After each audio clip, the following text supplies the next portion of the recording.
দেখো বন্ধুরা, দিয়েছি তো মাটি, সেই ভিডিও ছেড়েছি। এবার দেখো কি করে জল দেবে। পুরো গাছের গোড়ায় জল দিয়ে দেবে। এখন তোমাদের প্রশ্ন উঠতে পারে, জলের রংটা কেন কালো? আসলে গোড়া খুঁড়েছি, অনেক শেকড় বাদ গেছে, যাতে ভালো করে শেকড়ও জন্মায়, সেই জন্য হিউমিক অ্যাসিড পাউডার মিশিয়ে সেই জলটা দিচ্ছি। এবার বলি, হিউমিক অ্যাসিডের পাউডার কি করে মেশাবে? পার লিটার জলে 1 চিমটে হিউমিক অ্যাসিড দেবে। তারপরে ভালো করে গুলে নিয়ে সেটা গাছের গোড়ায় দিয়ে দেওয়া হবে। আর এই রকম করে জল দেবে, একদম সে গাছ জল পছন্দ করুক না করুক দিতে হবে। এবার হিউমিক অ্যাসিডের উপকারিতা কি? হিউমিক অ্যাসিডের উপকারিতা একটাই, খুব ভালো গাছের শেকড় ছাড়ে। সেই জন্য গাছকে হিউমিক অ্যাসিড যখনই মাটি টবের থেকে মাটি ফেলে দিয়ে নতুন টবে মাটি দেওয়া হয়, আমরা দিই। এবং আমরা না, প্রত্যেক বাগানই এটা করে। এইভাবে জল দেবে।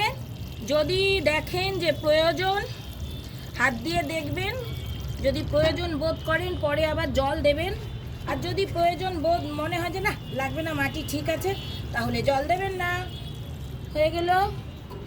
এইভাবে টব ভর্তি করে করে জল দেবেন। বারবার বলছি, গাছ পছন্দ করলেও দিতে হবে, পছন্দ না করলেও এই পরিমাণ জল দিতে হবে। এটা এইটুকু জল না দিলে, প্রথম কথা মাটি বসবে না, তো শুকনো মাটি ঝটপট জল টেনে নেবে। এটা একটা। মাটিটাকে ভেজাতে তো একটু সময় লাগে, মাটির ভেতরে যেতে, কারণ 2-3 দিন কোনো জল ছিল না মাটিতে, সেই জন্য আমি এইভাবে দিয়েছি। আচ্ছা, এইভাবে জল দেবেন। ভালো লাগলে ভিডিওটা শেয়ার করবেন, কমেন্ট করবেন, আর আমার এই পেজটাকে একটু ফলো করে দেবেন, একটু সাবস্ক্রাইব করবেন।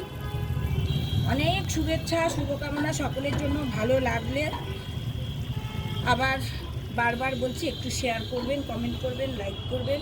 আর যদি কিছু জানার থাকে অবশ্যই বলবেন, চেষ্টা করব যতটা সম্ভব আপনাদের গাইড করতে। আমি যতটুকু জানি, জানার তো কোনো শেষ নেই।